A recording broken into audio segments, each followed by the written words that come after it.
Este es el módulo que nosotros lo titulamos Bienestar Profesional. Yo lo titularía, es el módulo de cuidarnos a nosotros mismos y mirar por nosotros mismos, porque bueno, es la parte en la que toca mirar por nosotros. Y bueno, trajimos un invitado de lujo, al que le agradecemos especialmente que haya venido en un día como hoy. Es el doctor Leonardo Ghioldi, que es un conocido de la casa, que ya es un amigo de la casa. El doctor Leonardo Ghioldi, para quienes no lo conocen, es médico psiquiatra, especialista en adicciones. Trabaja en la Asociación Argentina de Anestesiología y en la Federación Argentina de Anestesiología, si estoy bien, ARBA, y en la FAR de Buenos Aires y en la Federación Argentina de Anestesiología. Y además es perito legista de la Nación Argentina. Así que le damos la bienvenida y primero vamos a hacer una actividad que es un poquito lúdica para como descontracturarnos un poco y después, bueno, vamos a escuchar una conferencia que nos va a dar. Muchas gracias. Bueno, muchas gracias. Justo tuve la suerte de escuchar las últimas dos disertaciones que me tocaron especialmente porque la de seguridad del paciente confluye en todos los temas que vamos a ir hablándolos, es simplemente como del otro lado del mostrador. Y la de medicina legal me toca porque yo en mi faz asistencial soy psiquiatra subespecializado en adicciones y desde hace 12 años circunscribí mi trabajo a anestesiólogos, a ninguna otra patología de salud mental. Y en mi faz no asistencial soy médico forense del 99 y ahora soy decano del cuerpo médico forense. El cuerpo médico forense de la Corte es el lugar donde caen los juicios de responsabilidad profesional, con lo cual me aprendí mucho de la charla anterior y me parece que también tiene muchísimo que ver porque efectivamente es el otro lado del mostrador. Nosotros los médicos vivimos muy mal la experiencia judicial y la sentimos de un modo muy persecutorio. Si cambiáramos un poquito el paradigma hay un punto donde eso no sería tan así. Y me parece que los médicos legistas, sobre todo los que trabajamos como empleados del Poder Judicial, o sea que no tenemos partido, tenemos bastante para decir de una cantidad de secretos que uno puede hacer en la práctica para el momento en que se revisa la historia clínica. La primera actividad del día, lo de hoy, yo escuchaba estas dos charlas y lo que pensaba, soy médico, es, bueno, qué mochila cargada de obligaciones que tenemos todos y la escuchaba desde ahí, ¿no? Cómo tenemos que hacer el consentimiento cuando yo no tengo tiempo y el consentimiento tiene que ser bueno porque el paciente tiene que entender y yo tengo que estar con la cabeza para eso, pero también para después intubar. Y yo justo recién les contaba que la semana pasada una residente me llama de un hospital del conurbano de Buenos Aires y me cuenta que se le había muerto un paciente en un paro cardíaco y ella estaba toda transpirada, me hablaba temblorosa. Bueno, nada, yo hacía las primeras medidas de autocuidado y siendo la única anestesióloga de ese hospital y en esto que tenemos, ustedes vieron en Buenos Aires, que en 10 kilómetros pasamos de instituciones de un buen nivel asistencial a instituciones más de un nivel Ruanda. Esta doctora la llaman para una cesárea. Entonces yo, como esta doctora toda empapada, temblorosa, y se iba a presentar ante esta madre y este padre que iban a estar mirando muy bien ese estado de ella, porque se le juega la vida de su hijo. Y esto se reitera y se reitera. Y yo, desde el lado de las obligaciones, podría decir, bueno, se reitera y se reitera porque nosotros tenemos la culpa. Yo podría decirles que en estos 12 años me siento un poco frustrado porque hace rato que la bibliografía muestra que anestesiología es una especialidad que necesita cuidado. O sea, capitanean los índices de suicidio, capitanean los índices de depresión, capitanean los índices de adicciones dentro de la medicina. Todo eso sería suficiente. Todos conocemos, bueno, en mi caso muchos, pero seguro que les pregunto a ustedes si se acuerdan de uno o dos anestesiólogos que se suicidaron, generalmente con una mecánica de quirófano. Todo eso nos haría llamar la atención de, bueno, tenemos que hacer algo. Y eso, si encaramos la charla desde ahí, lo que nos va a producir es más angustia y es una piedra más. O sea, tuvimos la piedra de seguridad del paciente, tuvimos la piedra de medicina legal y ahora tendríamos el terrorismo sobre nuestro estado emocional. Creo que tenemos que revertirlo y tenemos que tratar de construir, por eso es que no traje ni un PowerPoint, ya di de baja lo que sería la clase donde yo tengo algo que enseñar y empecé a pensarlo en un taller donde construimos algo juntos y simplemente yo, como he estado en algunas veces, voy asesorando sobre esto que construimos, que es, bueno, primero veamos si es verdad que los anestesiólogos capitanean en alcohol, en benzodiazepinas, en analgésicos. Veamos un poquito dónde estamos parados. Entonces tenemos una encuesta que ojalá, si nos sale bien, estaría buenísimo. Es una encuesta 100% anónima, la que vamos a preguntar cosas muy pavas que ustedes las tendrían que contestar desde el celular. Por favor, que nadie mire cómo contesta el de al lado, porque es privada, es realmente privada. Bueno, fíjense entonces si han tenido trastorno del sueño, que es algo que se verifica en muchos anestesiólogos, que está vinculado a la guardia, que está vinculado a la rumiación de pensamiento que uno tiene en la guardia cuando al día siguiente tiene que ingresar a quirófano o cuando le puede aparecer un quirófano repentinamente.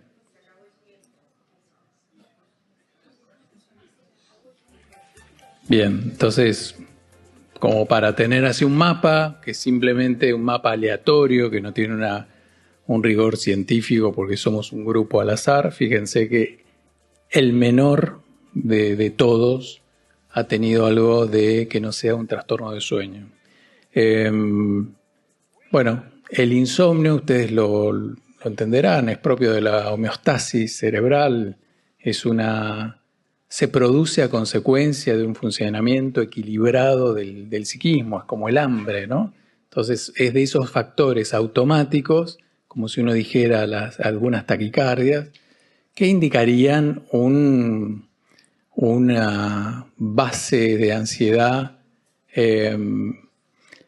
importante. Y es erróneo, entonces volvamos a lo mismo, ¿no? En esta charla va a terminar siendo terrorismo psicológico. ¿Es erróneo que yo tenga trastorno de sueño si soy anestesiólogo, si soy residente de anestesiología? No, no es erróneo. Mi cabeza está tratando de prepararme para el escenario catastrófico que yo sé que voy a tener. El cerebro está rumiando la situación porque me está preparando para eso. O sea, todo el tiempo estoy revisando el hecho que me pudo haber sucedido, traumático, que me produjo miedo, por dos motivos. Primero, porque me tengo que preparar. A mí nadie me enseñó en la Facultad de Medicina cómo me comporto frente a un paciente que tiene un paro cardíaco cuando el resto del equipo quirúrgico se aleja de la camilla y yo soy el único que tiene que estar a cargo de eso. Voy a tener 30 segundos en un proceso de toma de decisión de alta certeza en situación catastrófica y de cuyo devenir depende la vida o la muerte del paciente y la suerte de mi matrícula. Imposible, esto no me pasa si soy cajero yo en Buenos Aires digo cajero del Banco Provincia. Esto no me pasa si soy dermatólogo, esto no me pasa si yo soy endocrinólogo. Esto no me pasa si soy intensivista. Y quizás ni siquiera me pasa si soy cirujano. O sea, fíjense, ¿para qué debiera un psiquiatra en la carrera de médico especialista en anestesiología enseñar afrontamiento de estrés, coping, para un tipo de profesional hiperespecializado, en lo cual la carrera se obsesiona en que yo sepa intubar, excelente, genial, que sepa hacer intubaciones en pacientes complicados, genial, pero no me prepara cómo domino mi temblor, cómo domino el miedo. ¿Y eso es entrenable? Sí, salud mental lo viene diciendo hace décadas. Todo eso es entrenable. Proceso de toma de decisión en situación catastrófica instantánea. Entonces, es lógico que el cerebro me prepare. Ahora, ¿Es lógico que me saque el sueño, que es lo que me repara y hace que yo esté tranquilo? No. ¿Y entonces por qué el cerebro se desregula y me saca todo el sueño? Si me podría preparar con algunas 2 o 3 escenificaciones del escenario catastrófico, el paciente que hace la arritmia, el que hace el edema agudo de pulmón, el que hace una hipoxia. O sea, no necesito estar toda la noche repitiendo. Esto está vinculado con que los anestesiólogos tienen una gran herramienta y una llave de oro que no tienen casi ningún profesional de la medicina, que es este afrontamiento. El gran anestesiólogo, el buen anestesiólogo es el que tiene esta capacidad de afrontamiento y puede salvar a ese paciente. Entonces yo me imagino, yo he entrado varias veces en quirófano, pero nunca para nada como ustedes, así que quizás no es así.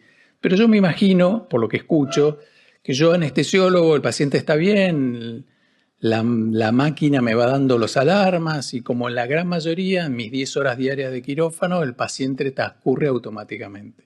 Yo estoy en una atención que es muy significativa. Yo no estoy absolutamente atento porque no puedo estar 10 horas atento. Estoy en algo que se podría llamar una atención flotante.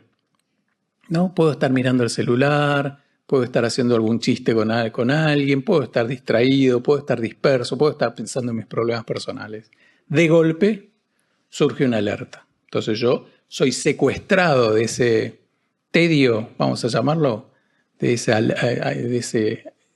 esa falta de alerta y paso a esta gran activación noradrenérgica.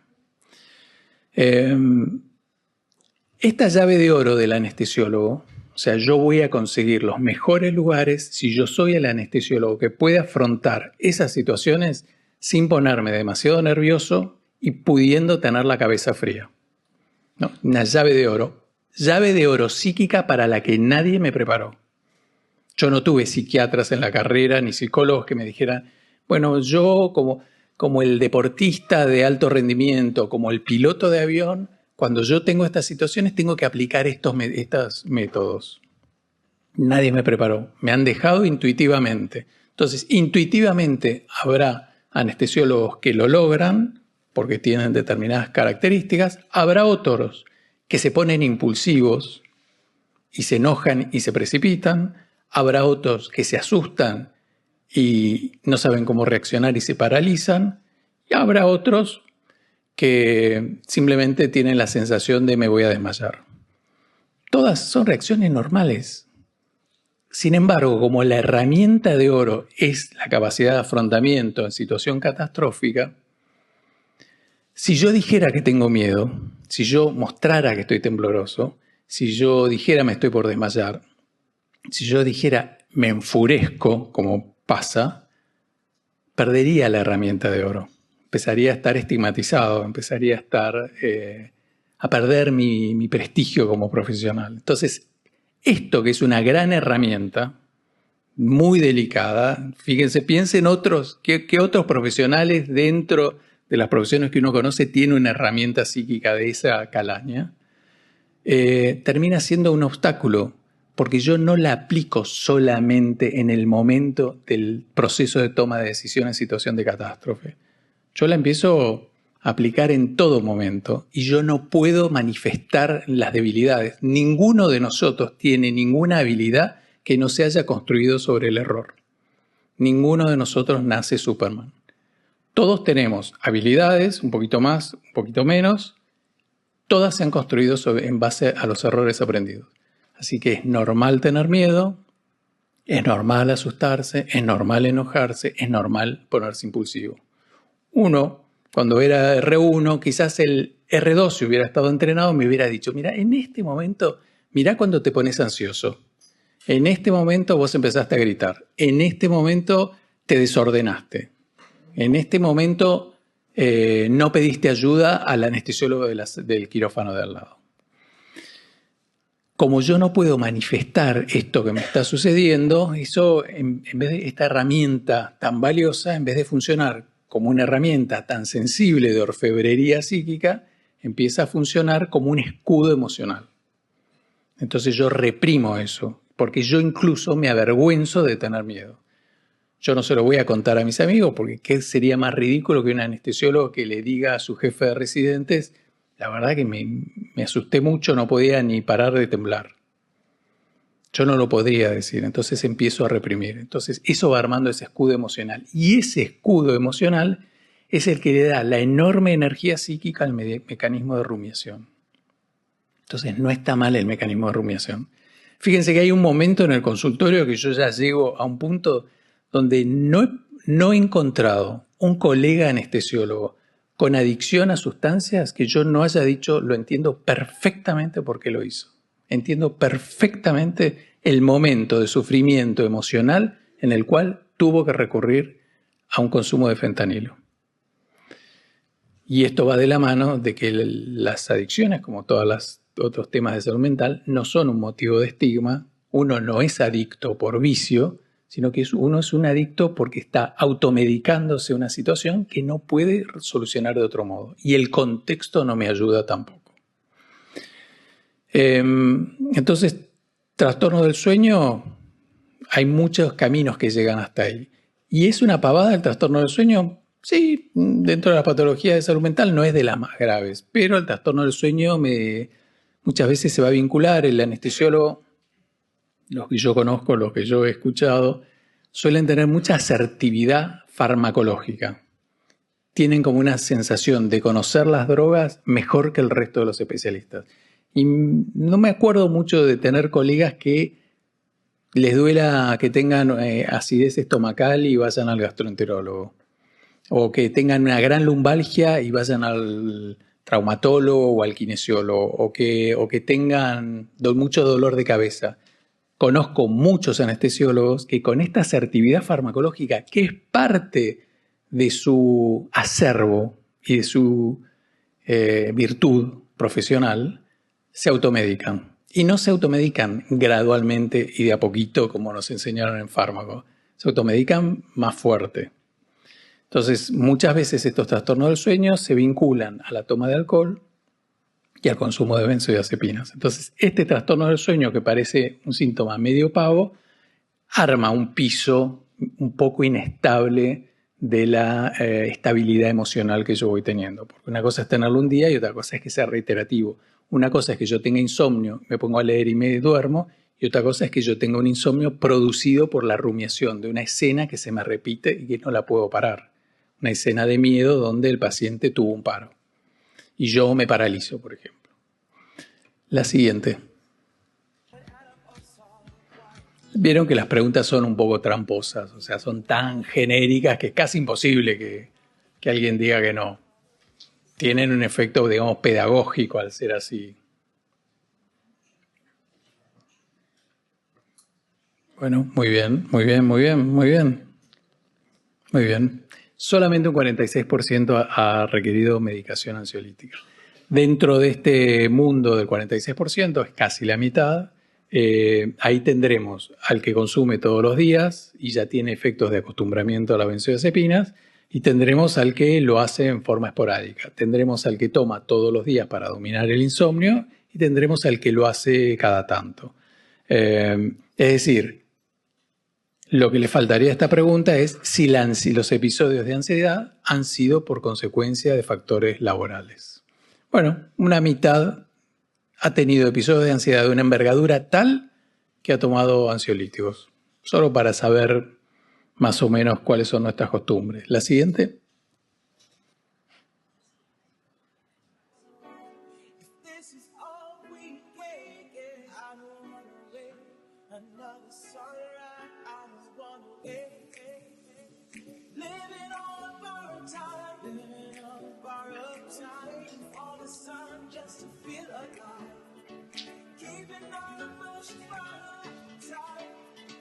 Esta pregunta para mí se vincula con algo también invisibilizado. El anestesiólogo forma parte de un equipo quirúrgico y daría la impresión de que esto es un equipo.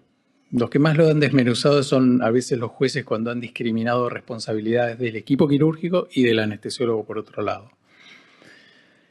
En verdad, en el funcionamiento de quirófano a mí me da la impresión de que se produce una situación de más uno. Más uno en salud mental es cuando hay un grupo que si uno lo ve cualitativamente parecería que es un grupo uniforme, pero en verdad en la dinámica hay un grupo y hay uno que está por afuera.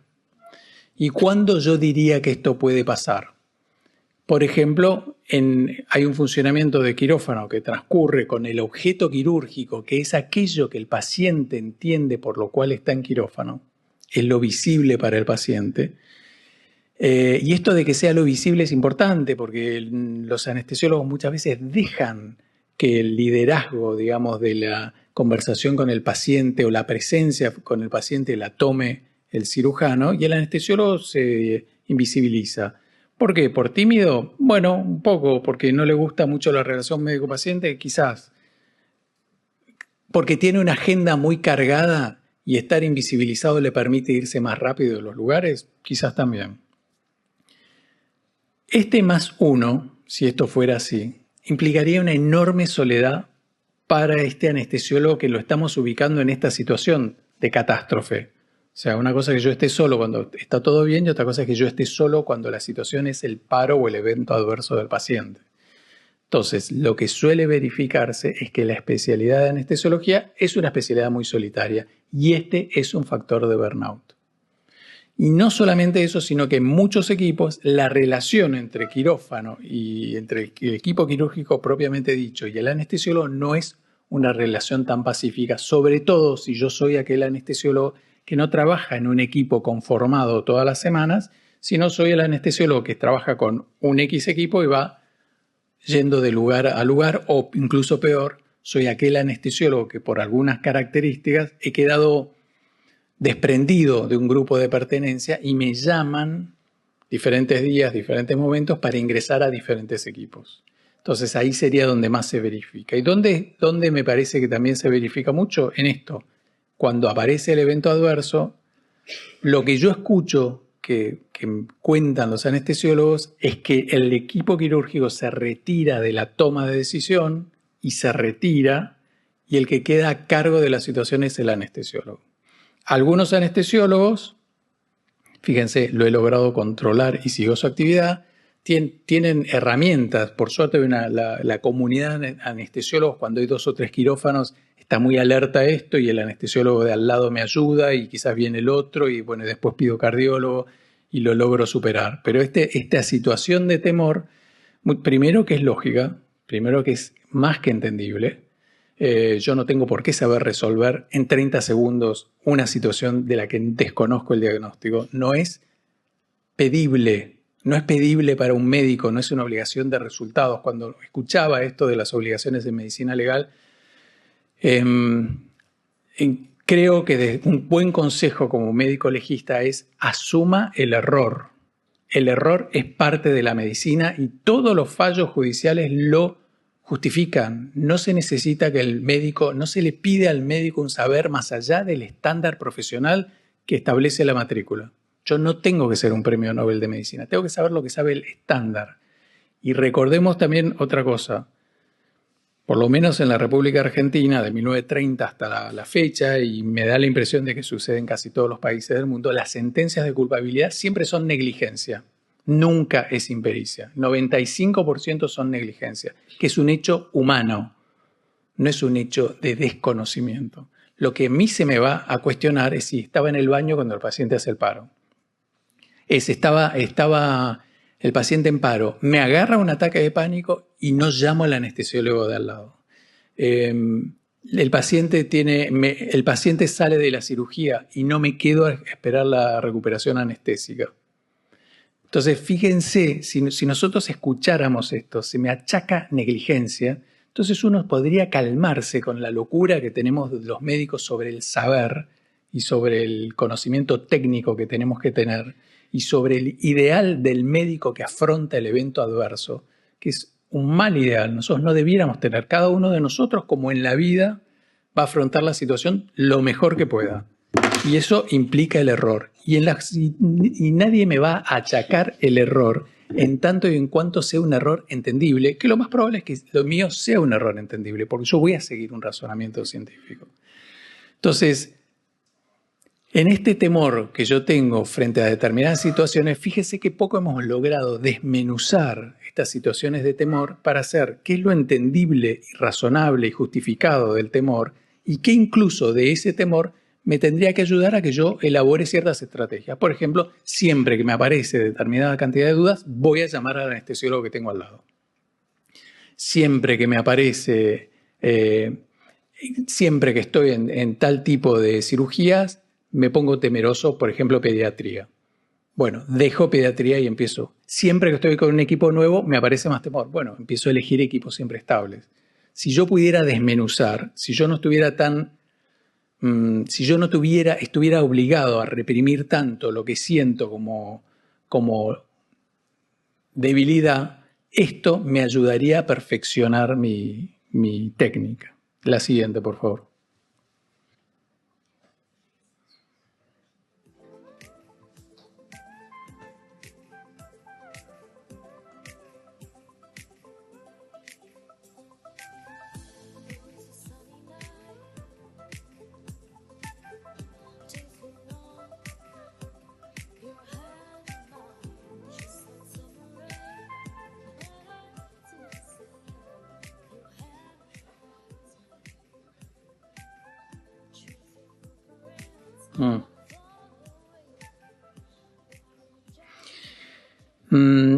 Esta pregunta que de ninguna manera, digamos que está escrita tan torpemente para que no se piense que estamos hablando de un cuadro psicopatológico, la podemos hacer dialogar con el tema de la depresión en anestesiología. Ustedes, vieron que les comenté, hay varias revistas que ustedes en cualquier up-to-date lo van a encontrar, que los anestesiólogos capitanean los eventos suicidas.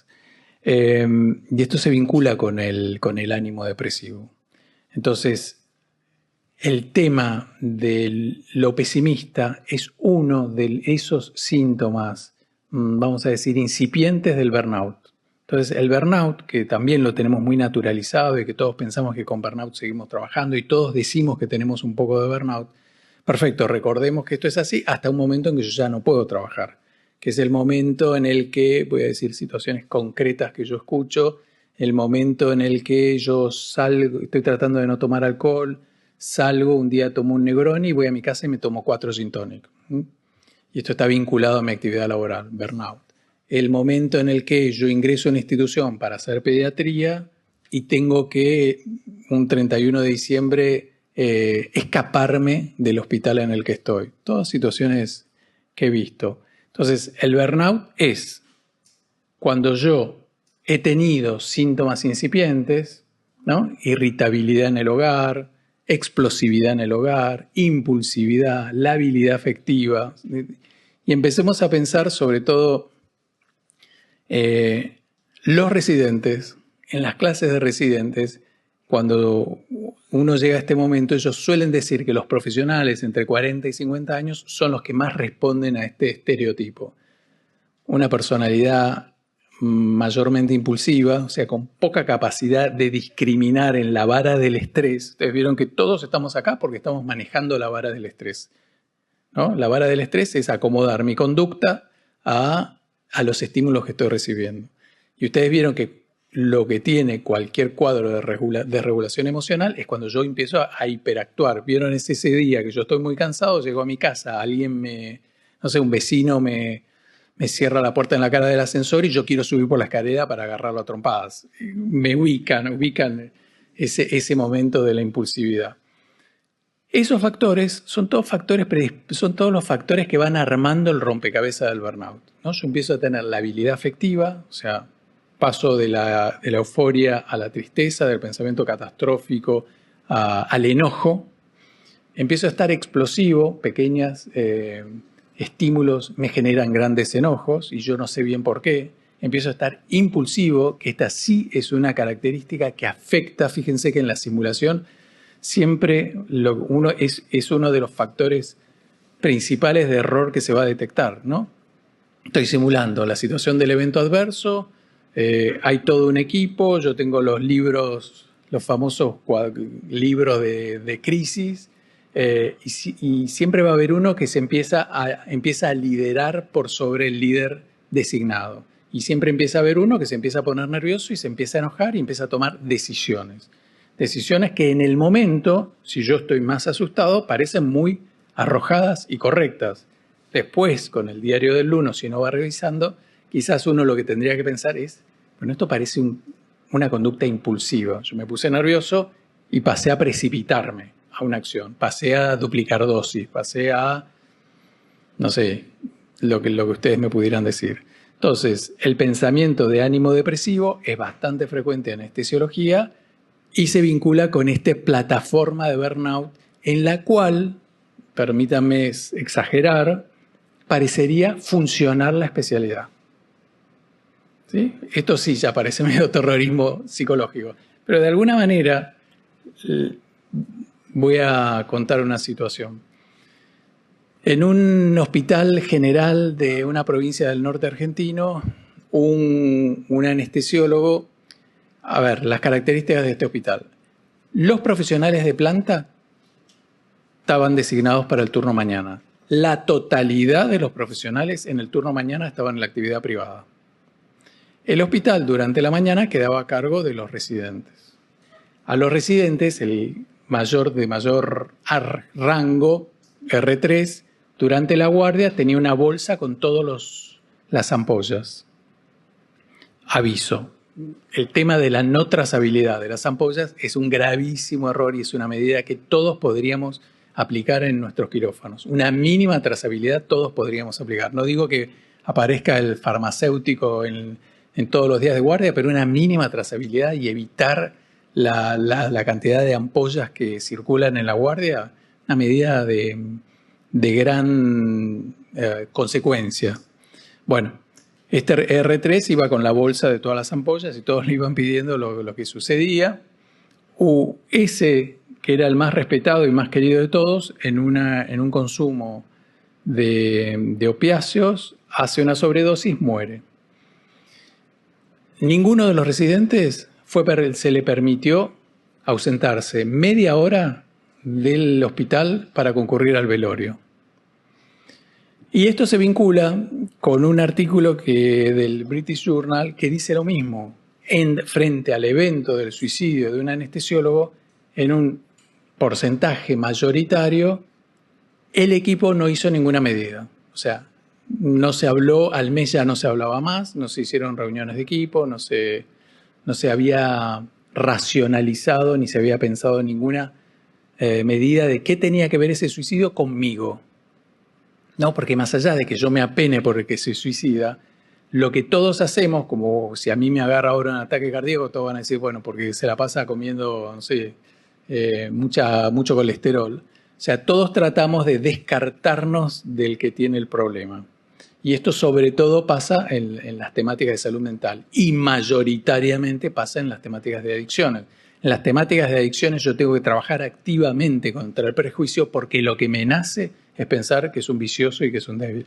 Me van a hacer. No soy una mala persona porque me nazca. Simplemente tengo que revisarlo una vez que me nació. Entonces les decía, fíjense cómo se naturalizan en pos de una agenda quirúrgica que no se puede modificar. La agenda quirúrgica no se puede modificar. Es una definición.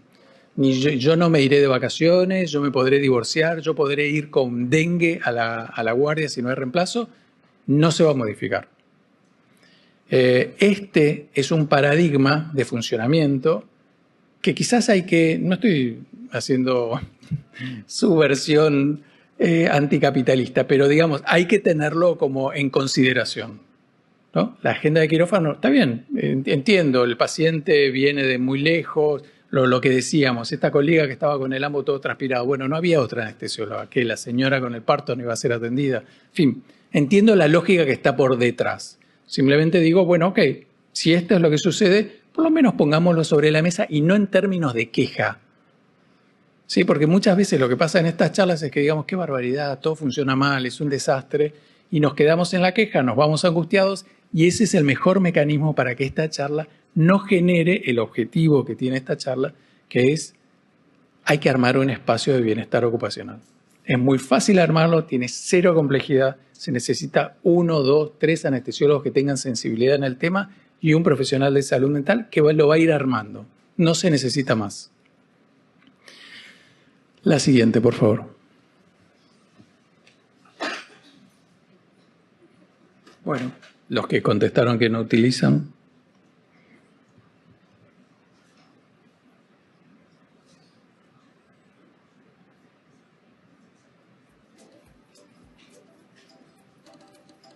¿Cómo estamos? Bueno, entonces la enorme mayoría no, 17% sí. Sensacional este 17% que tenga esa capacidad de introspección. Cuando yo elijo la especialidad de anestesiología, yo debiera hacer un autochequeo. Yo soy ese joven que tiene episodios de ebriedad y que cada 2 por 3 termino o vomitando o no me acuerdo quién me llevó a mi casa, o todos los fines de semana me pasa que no recuerdo quién me llevó a mi casa. O yo soy ese episodio de grandes ingestas de alcohol, eventualmente marihuana, eventualmente anfetaminas de diseño, en fin. Yo soy ese joven porque si yo soy ese joven y si yo soy ese joven que tiene un patrón de consumo, no debiera elegir esta especialidad.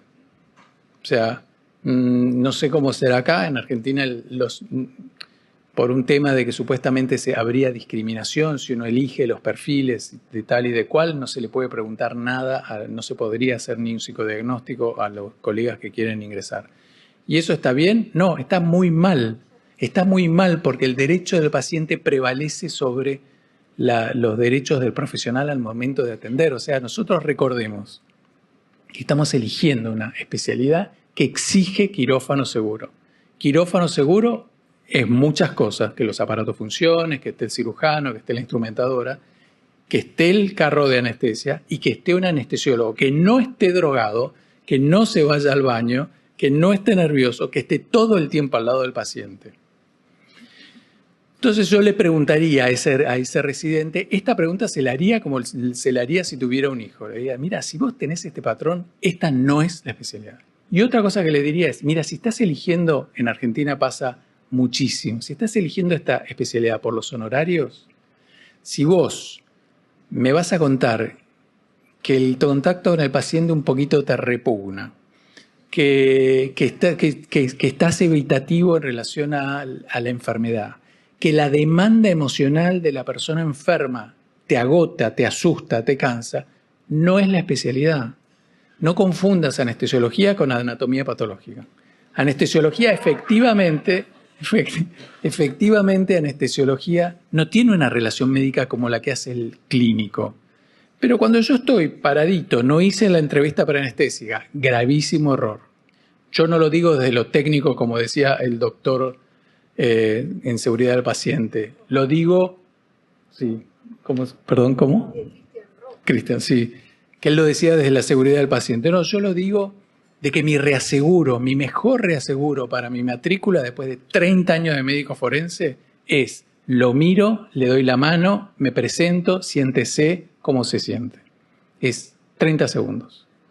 La mano, el gesto, el agarrarle la mano cuando el paciente está en la camilla, lo que yo estoy haciendo es, a él le estoy haciendo un gran bien, pero si no lo hago por ese gran bien, a mí me estoy haciendo un gran bien. Siempre las denuncias de mala praxis son por bronca. Entonces, no hice la entrevista preanestésica y el paciente viene y cree que viene a operarse del objeto quirúrgico. Apareció un cirujano, él tiene un cálculo en la vesícula, por eso está él ahí. Eso lo está llevando. Y lo está llevando hasta que está en la camilla, desnudo. Fíjense, la doctora hablaba de las asimetrías. Efectivamente, hay asimetría y yo tengo que trabajar mucho en contra de esa asimetría. Yo estoy de guardapolvo, de ambos parado. El paciente en camilla, desnudo. Situación más vulnerable imposible. En esa situación vulnerable, yo le hago 2 o 3 preguntas porque no tuve tiempo de hacer la entrevista preanestésica. Y de golpe, algunos pacientes miran de determinado modo y se acuerdan de algunos cuentos que escucharon de anestesiología y se dan cuenta de que el objeto quirúrgico puede salir mal o bien. Incluso pueden no sacarme el cálculo, pero que mi vida depende de este señor. La vida depende del anestesiólogo. Entonces, fíjense que si esto es verdad, tenemos a un protagonista invisibilizado atrás de bambalinas de quien depende lo que realmente importa en cualquier operación, mucho más que el objeto quirúrgico, que es que yo salga vivo. Cuando el paciente se da cuenta de eso, hace una gran demanda emocional. Seguro que todos ustedes han tenido varias situaciones de gran demanda emocional que es muy pesado de recibir.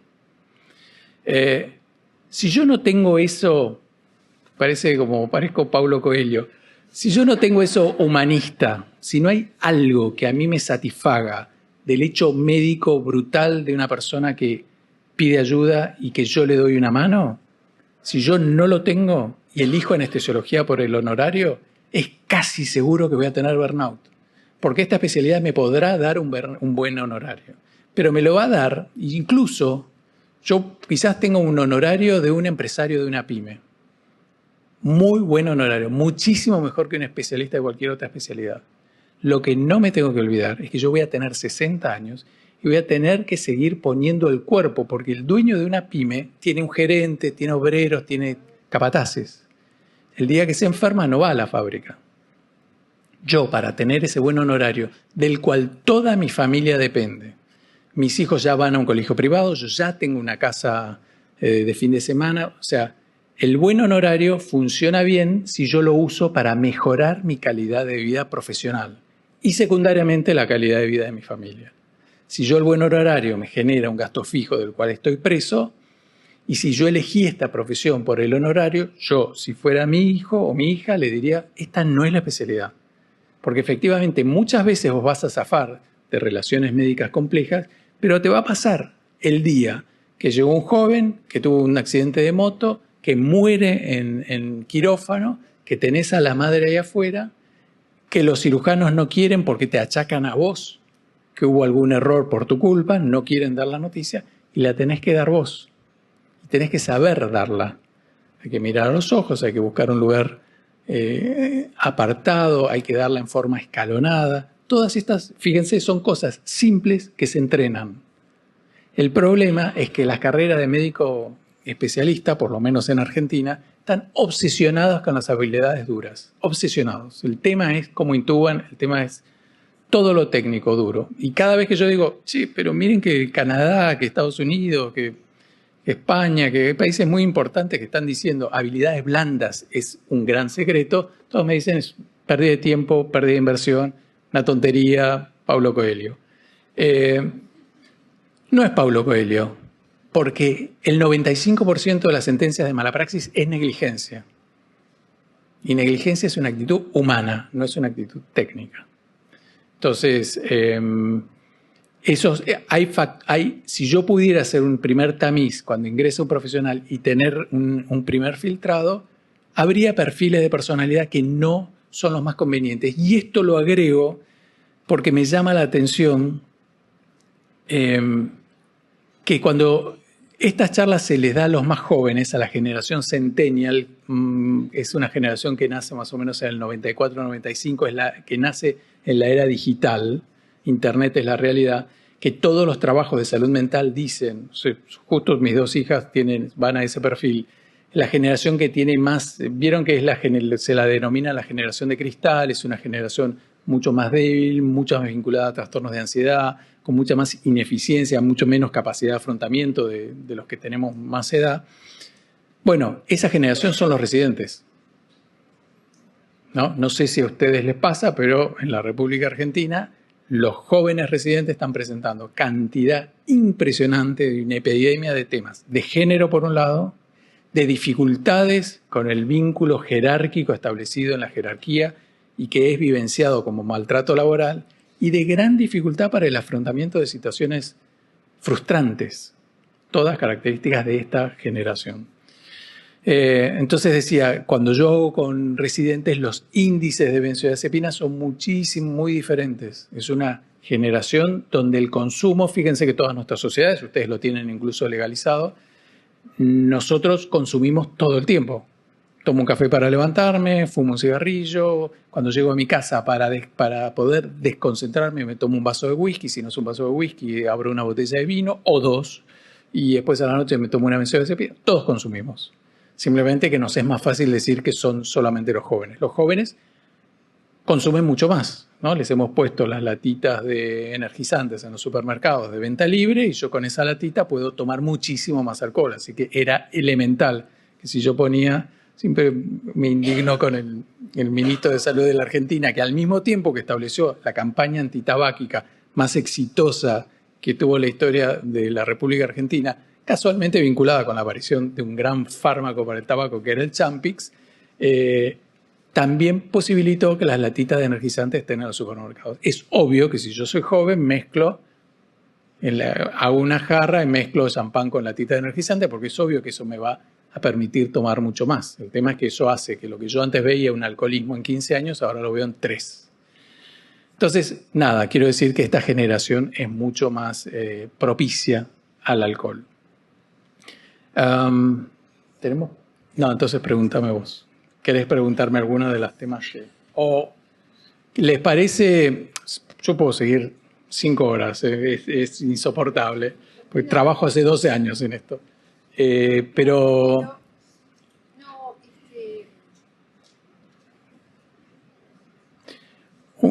voy a decir, perdón, ya te voy a empezar a interrumpir. Adicciones. Vamos a adicciones, que es un tema que me preocupa mucho. Las adicciones de quirófano no son para desesperarse. A pesar de que son drogas muy exquisitas los opiáceos, hay protocolos que se pueden establecer, hay medidas que se pueden establecer, incluso hay medidas que son 100% eficaces. Si yo tengo una persona, un profesional muy grave, lo trato durante un tiempo, tengo que prever que no esté en quirófano, tengo que darle un subsidio unos meses, y cuando está más o menos en condiciones puedo hacer una reintroducción gradual. Incluso si estoy muy perseguido, le puedo hacer una tira reactiva en orina de consumo cada vez que entra a quirófano, porque yo no me meto con su vida privada, pero sí estoy comprometido por derechos del paciente con quirófano seguro.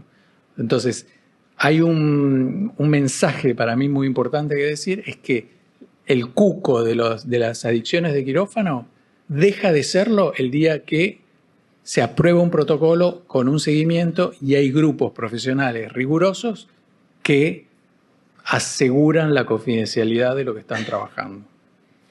Sí, yo con respecto a los protocolos te quería preguntar un poco cómo han trabajado ustedes en la ARBA, qué principios cómo trabajan actualmente, porque yo sé que ustedes están trabajando desde hace 12 años, les ha llevado mucho tiempo establecer los protocolos de trabajo. Seguro que tendría que haber anestesiólogos de ARBA que lo sabrían mejor que yo. O sea, yo soy simplemente el consultor psiquiátrico que da consejos. Lo que puedo decir es que sí, efectivamente, a partir de muchos cachetazos que se tuvo, hay un protocolo que se aprobó en asamblea, que es universal para todos y que es para los casos, es simple, para los casos donde hay denuncias de consumo. Segundo aviso que tengo que hacer. Si yo tengo un amigo, un colega que lo vi consumir o sospecho de consumo, lo que nunca tengo que hacer es lo que me sale desde que voy a primer grado. Desde que voy a primer grado, mi principio es no buchonear, no delatar a mi compañero y convencerlo por las buenas. Me lo llevo al café y lo convenzo. Lo peor que puedo hacer. Lo que tengo que hacer, la adicción es un tema muy profundo y yo no puedo ser tan arrogante de creer que yo puedo lidiar contra este monstruo que él no puede. Lo que yo tengo que hacer es mandarle un reporte confidencial y anónimo a un equipo que se especialice con esto y que tome la batuta lo antes posible. Eso es lo que yo tengo que hacer. Con respecto a las formas en las que se reportan los casos, cuando vos hablas del reporte confidencial y anónimo, ¿cómo lo vehiculizan ustedes? ¿Cómo lo realizan? Por eso también les decía que no es tan complejo armar un área de bienestar laboral. O sea, nosotros al comienzo empezamos trabajando con el tema adicciones porque era como la punta del iceberg y después fuimos viendo que en verdad estaba toda la temática de salud mental. Pero en adicciones, este reporte confidencial, o sea, lo principal es armar el área de riesgo profesional, de bienestar ocupacional y cómo se denomina y cómo se conforma esa área. 1, 2, 3 anestesiólogos que dicen yo tengo una sensibilidad, no sé nada, tengo una sensibilidad con este tema, me interesa este tema y me comprometo con la confidencialidad de lo que voy a escuchar. Voy a poner un horario, un mail de recepción y voy a tener un consultor de salud mental. Psiquiatra, psicólogo, voy a tener un consultor. empiezan a llegar los casos, yo tengo que establecer cierta línea de verificación para que no sea una calumnia confidencial, o sea, tengo que hacer una investigación sobre ese hecho y a partir de ahí es, bueno, tomar las herramientas. Si el protocolo no está aprobado por asamblea o por alguna decisión institucional, claro, no tengo las herramientas para actuar. ¿Y ustedes tienen herramientas legales en Argentina que les permitan hacer los testeos, por ejemplo, en forma aleatoria? A ver, con los colegas que ingresan a protocolo, el razonamiento es el siguiente. Las adicciones son visibles y conocidas. O sea, siempre se conocen. Entonces, si hubiera un fiscal, o sea, el colega con adicción tiene un evento adverso en quirófano, el resto del equipo quirúrgico ya sabe, porque siempre pasa que ingresa al baño, porque se ha desmayado en el baño, lo que siempre pasa, o porque hay rumores. Y hubiera un fiscal que empiece a investigar, llama a las mucamas de la institución, llama a las enfermeras de la institución, en fin, empieza a buscar el chusmerío sobre esto, seguro que lo va a encontrar porque siempre todos sabemos sobre quién hay sospechas. Eso establece una corresponsabilidad con todo el equipo quirúrgico. Y con las asociaciones también, porque la asociación es el grupo de pertenencia. O sea, es donde todos vamos, es el club a donde todos vamos. Entonces, la asociación desde ahí es que dice yo voy a aprobar un reglamento. Si este colega quiere estar en esta asociación, yo tengo alcance sobre esta asociación, y esto lo tiene que explicar un abogado mejor que yo, tiene que firmar este protocolo. Firmando este protocolo se compromete a determinadas pautas. Voy a hacer tratamiento con un equipo asistencial recomendado por el equipo, voy a ser supervisado por este equipo, voy a venir una vez cada 15 días, voy a hacer una tira reactiva cada 15 días y me comprometo a reintegrarme al trabajo en la pauta progresiva que me diga el equipo. Y también lo que estableció la Asociación de Buenos Aires es que cuando ingresan los médicos a la carrera de médico especialista, firman un consentimiento de que pueden ser sometidos a tiras reactivas al azar. O sea que cada tanto se hacen tiras reactivas al azar de sustancias psicoactivas de quirófano. Ahí hubo un gran debate si se podía hacer sobre la totalidad. El concepto de quirófano seguro implica que yo no puedo haber consumido marihuana. Igual si hiciéramos testeo de marihuana, creo que, bueno, serían resultados importantes. Pero quirófano seguro, fíjense, piénsenlo desde el lado de un piloto, de un motorman o de un chofer de colectivo, no se le permitiría. No se permitiría cualquier sustancia. Entonces, quirófano seguro me permite a mí indagar sobre otras sustancias psicoactivas. De todas maneras, en el trabajo nuestro nos circunscribimos a sustancias de quirófano porque no nos quedaba claro si no estábamos invadiendo la privacidad cuando buscábamos otras sustancias. Por último, yo te quiero hacer dos preguntas y después, bueno, si hay alguien más que quiera preguntar algo, vemos. Yo te quiero preguntar por el rol de los jefes de servicio y, o sea, ¿cuál es el rol que vos le asignás a los jefes de servicio, a las jefaturas? Y lo otro es, si más allá de las situaciones tan extremas como esta, ¿qué se puede hacer para estar bien? O sea, ¿qué espacios podemos hacer para prevenir y para estar bien? O sea, porque todos estamos de acuerdo que cuando estamos frente a un colega que una situación de consumo, una situación de, bueno, es como que estamos un poco tarde. En realidad uno piensa que deberíamos poder trabajar para estar bien, para poder llevar adelante un ejercicio saludable de la profesión, para poder llevar bien esta profesión o de una forma más saludamente. Sí, ¿Hay experiencias? ¿Ustedes tienen experiencia en este sentido? Sí, no quiero dar como hacer afirmaciones que sean una piedra más en la mochila con la que uno se va. En relación al jefe de servicio, yo simplemente hago un razonamiento a ver si a ustedes les parece lógico. Las jerarquías se asumen en relación a una mayor carga de responsabilidad, ¿no? No son cargos honoríficos. Yo tomo mayores jerarquías en función de mayores responsabilidades. Las adicciones, casi por definición, son siempre sabidas por todo el equipo. Si yo tengo un cargo jerárquico, no tengo una responsabilidad en que este colega esté entrando a quirófano, porque yo acá me voy a permitir hacerle una sugerencia a la médica forense que me precedió, que es la siguiente. El anestesiólogo no puede olvidar que los pacientes que tiene son pacientes en estado de inconsciencia. El consentimiento informado tiene dos partes. Piénsenlo para cualquiera de nosotros, ¿no? Yo tengo un lunar y voy a la dermatóloga para que me lo saque. Perfecto. Me hace firmar un consentimiento, me explica todo. Bárbaro, lo firmo. Cuando ella me lo empieza a sacar con el bisturí, yo la estoy mirando, yo la estoy controlando. El consentimiento tiene una parte de información y tiene otra parte que es cuando la ley dice en cualquier momento el paciente puede revocar el consentimiento. ¿Y por qué puede revocarlo? Porque lo ve con la mano temblorosa. O sea, yo controlo el acto médico. El anestesiólogo tiene pacientes que serían como los pacientes pediátricos o los pacientes dementes o discapacitados. Están en estado de inconsciencia. Entonces, la responsabilidad sobre la totalidad del equipo de quirófano es mayor a que si fuera un paciente consciente, porque el paciente no puede corroborar si lo que se le informó en el consentimiento es lo que está sucediendo. Entonces, una es esa. Y esto lo llevo a colación de que no vieron que nos pasa que todo el tiempo todos sabemos, incluso yo, sabemos quiénes son los colegas que consumen. Se van mucho al baño, han tenido un paro, han tenido dos paros, los han visto tambaleando, en fin, todos lo sabemos.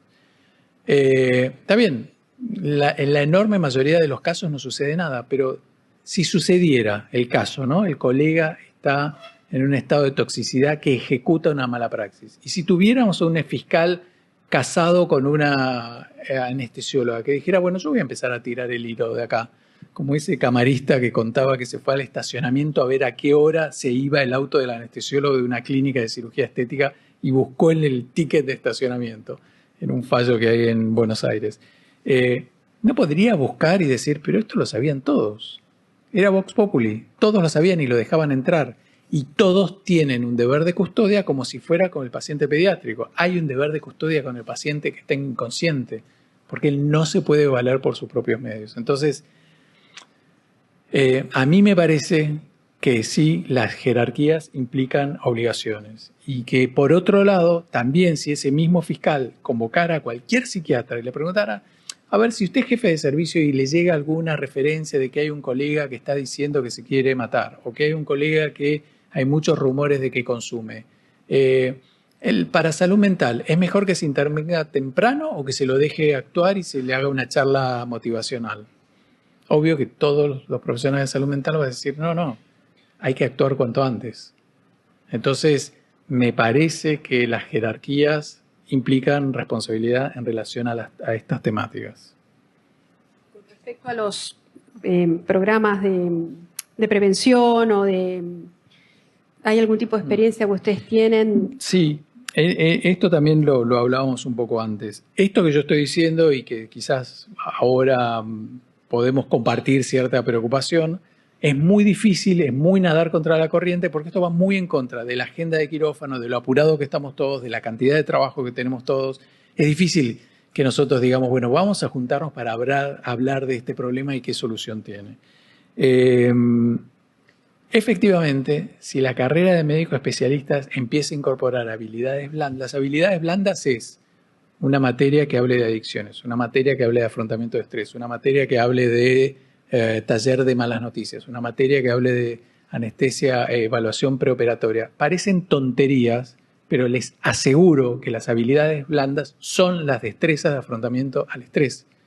O sea, y si yo estuviera enfrente del dueño de la empresa de prepaga que me dice yo quiero facturar más y cuanto más cirugías hay, más facturo, yo le diría, mira, vinculalo con los eventos de mala praxis, vinculalo con los eventos de suicidio, vinculalo con los eventos de adicciones, te va a ser a largo plazo muchísimo más redituable que establezcamos fuelles de afrontamiento emocional, de respiro emocional, de seguridad psicológica en quirófano, porque en verdad, por eso yo decía, haciendo un poco de terrorismo psicológico, yo decía, el funcionamiento de quirófano, quizás no solo de esta especialidad, el funcionamiento de quirófano sobrevuela el burnout.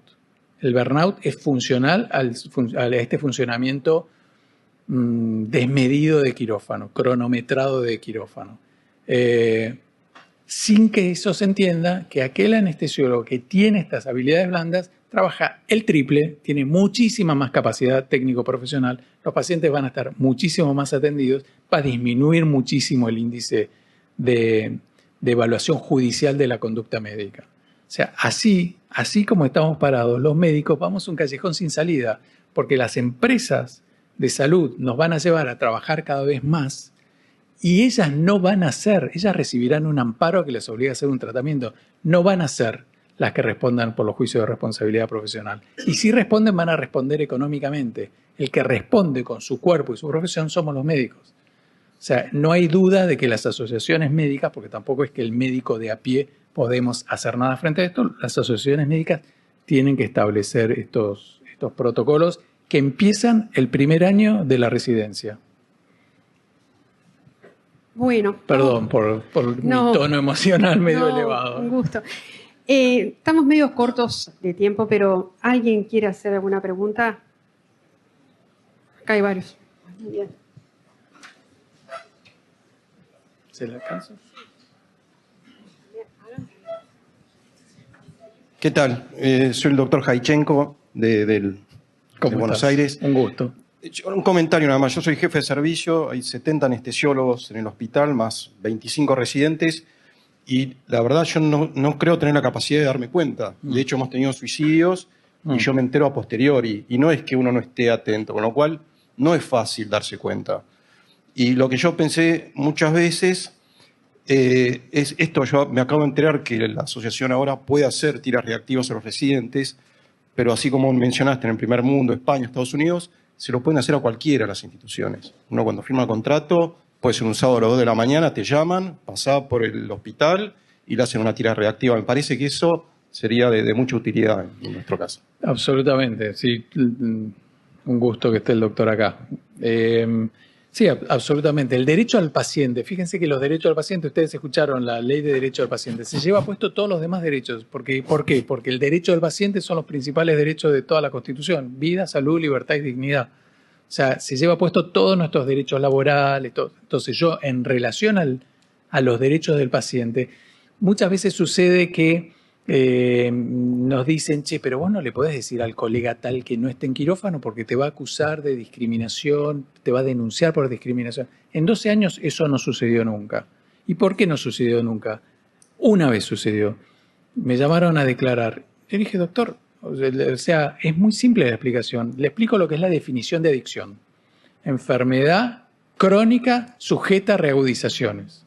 ¿Cuáles son las reagudizaciones? Estrés. ¿Qué sucede en el quirófano? Estrés. ¿A qué es adicto el doctor? A las sustancias opiáceas. O sea, es el caso del barman alcohólico, es el caso del dealer adicto a cocaína. O sea, yo soy adicto a las sustancias más exquisitas, de más poder hedónico, que las administro todos los días. Abro la ampolla, la huelo. Se la administro al paciente y huelo lo que él exhala. Estoy todo el tiempo metido en un ambiente opioide. Entonces, nunca, no va a haber un juez que falle a favor de que se está discriminando cuando lo que se está preservando es la vida del paciente, la salud del paciente, que está inconsciente. Porque si fuera al revés, yo le decía, bueno, ok, vamos a decirle a todos tus pacientes tus antecedentes de adicción. Vamos a decirle que para anestesiarte a vos tenés que utilizar las drogas de las cuales sos adicto. Y vamos a decirle que los opiáceos son los de mayor potencia hedónica. La definición de abstinencia y craving define que en situación de estrés, drogas de tanta potencia, no hay manera de que vos no recaigas. Vamos a decírselo, se lo avisás al paciente con consentimiento informado, a ver si ese paciente se pondría en tus manos. O sea, no hay el concepto ese de discriminación, se dice mucho, es completamente...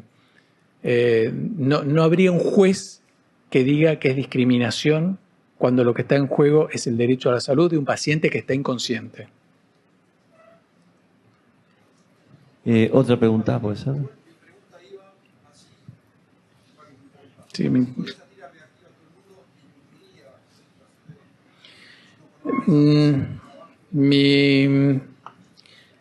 todos los procedimientos que sean de control son medidas paliativas de poca calidad realmente. O sea, si usted quiere, en el circuito parecen como de gran calidad. De hecho, yo puedo hacerle una tira reactiva antes de entrar y antes de salir. Pero imagínese si eso lo tuviéramos que hacer masivo. y estoy asegurándome que en ese momento en quirófano el doctor no consumió. Pero no vamos al fondo del problema, y el fondo del problema es que este colega hizo una adicción por una problemática concreta. De hecho, fíjese que los casos más graves de adicciones a sustancias de quirófano, con adicciones que se generaron una vez que el colega ingresó a quirófano, o sea que no venía de antes con la adicción, ¿no? Entonces estoy hablando propiamente de la adicción a opiáceos por factores laborales. Esos colegas, cuando uno disminuye la cantidad o calidad de tiempo de exposición en quirófano, mejora automáticamente. O sea, no es solamente la tira reactiva, es un recurso más, pero en verdad el origen del problema es otro. O sea, por eso yo decía, finalmente yo termino entendiendo a todos. O sea, hay una situación de un malestar emocional tan brutal que este colega, porque tiene un costo fijo que no puede abandonar, por lo que fuera que no se puede ir de quirófano, que o tiene un ataque de pánico o se inyecta fentanilo. Por eso dije, yo termino entendiéndolo. Entonces, si este colega se armó esa jaula de oro de que tiene que sí o sí trabajar en quirófano, y sí, uno termina diciendo, y sí, si vos vas a estar en quirófano, la única manera es que estés así. Por eso, quizás la opción es empezar a buscar otras especialidades. Pero si yo me metí en esta jaula de oro y estoy en la especialidad que más honorario tiene, ¿cómo hago para buscar especialidades que tienen peor honorario? Es terriblemente difícil, casi no nos pasó nunca, poder hacer que porque en Estados Unidos, sobre todo en algunos estados, a una presencia de consumo te sacan de la especialidad. Por lo menos en la Argentina, siendo que la anestesiología es una especialidad tan privilegiada en relación a los demás, es casi imposible sacarlo. O sea, nos ha pasado de que viene la familia a decirnos que esté el colega ahí. Que eso también habla del empobrecimiento del rol familiar que va teniendo el anestesiólogo y también es parte del burnout. Muchas veces el anestesiólogo se reduce a un rol de proveedor en el grupo familiar y en todo lo demás es un explosivo, es un irritable, es un ansioso, no participa de la vida familiar, no soporta al bebé que llora. Una pregunta. Acá. Doctor. Doctor Bello de Uruguay. Un gusto. Dos cosas. Primero, usted dijo si tenemos a alguien que tiene la posibilidad, o todos sospechamos o sabemos que tiene ese problema de adicciones, sin embargo, lo peor que podemos hacer es llevarlo al bar a convencerlo, pero tampoco disponemos de la herramienta de la denuncia anónima que usted dice que tiene. A pesar de que acá en Uruguay legalmente sí la dispondríamos, pero no está implementado todavía en los comités. Primero, o sea, ¿qué aconseja usted hacer? O sea, ¿qué medida hacer con ese colega que tiene esa dificultad, que sabemos y que por esas vías no podemos ir? Y lo segundo es, no sé si le ha pasado, por más que es otra legislación, de que estamos ante un colega que todos sabemos que tiene esas conductas, que todos sospechamos, tiene un evento adverso, termina la justicia, si eso ha determinado alguna vez de que todos los que estábamos en su entorno, que sabíamos y que en alguna medida permitimos que siguiera trabajando, ha tenido alguna consecuencia para los colegas que están, digamos, al lado, que saben de ese problema, pero que no lo pudieron o no tuvieron herramientas o no quisieron, no pudieron pararlo. Entonces, en relación a la primera pregunta, si yo todavía no tengo la herramienta, por un lado, a las instituciones que agrupan la especialidad le diría que siendo que no es tan difícil armar el espacio de bienestar ocupacional, ármenlo. O sea, debiera poder armarse. No es tan complejo, vuelvo a eso. Pero póngale que todavía no se armó. Yo, como jefe de servicio, y pensando y que no teniendo la excusa del doctor de que es una cantidad tan enorme de residentes, como que yo no tengo cómo enterarme, si yo ya me estoy enterando, si a mí me lo están comentando, quiere decir que es un secreto a voces, yo tomaría una medida con ese colega, aún siendo jefe de servicio y no teniendo la herramienta. Por ejemplo, porque vuelvo a lo mismo, el derecho del paciente es un vector que va a romper con cualquier traba que venga. Entonces yo como jefe de servicio, en relación a los pacientes de este servicio, y haciendo que existen estos rumores, necesito que vos me traigas un certificado de un equipo de salud mental que diga que estás en condiciones y que se haga cargo de lo que está diciendo de estar en quirófano. Es una medida, estoy diciendo algo que yo no creo que como jefe de servicio pudiera hacer. estoy diciendo un extremo, o sea, realmente es algo a lo pirro. Perdón que la segunda... Si ha tenido sí. alguna implicancia legal del... Mire, quirófano, el mundo médico por definición, y quirófano en particular, es un mundo especialmente opaco a la luz pública y a la luz judicial. Hay muchos fallos que hablan del corporativismo médico, por eso los peritos se tienen que cuidar mucho de cómo actúan. Y hay un caso que salió en todos los diarios de Buenos Aires de un anestesiólogo que le daba fentanilo a las chicas con las que tenía relaciones y las ataba. En ese caso, el fiscal fue descubriendo la huella de dónde sacaba las ampollas, encontró que eran de determinado hospital, llamó a declaración a todos los responsables del hospital, les hizo preguntas, los hizo pasar un muy mal momento. Después llamó a los responsables de la Asociación de Anestesiología. O sea, el fiscal tenía la clara intuición de que esto se sabía. Y era una intuición 100% cierta. No lo pudo demostrar. Es decir, el Poder Judicial todavía, de lo que yo conozco, yo no he visto ningún fallo que esté estableciendo, que haya logrado establecer la corresponsabilidad, pero que tienen la presunción y la sospecha y que en algún momento van a llamar a declarar a la señora que limpia y a la enfermera. Para mí estamos como cerca de eso. Pero no lo hay. Que yo conozca, no. Bueno, me parece que estamos en horario de terminar.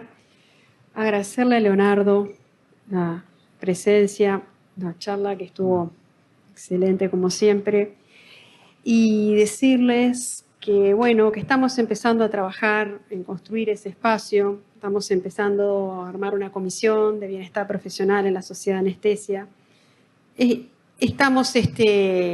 La idea es esa, empezar a generar un espacio de trabajo. Yo lo que digo que es para estar bien.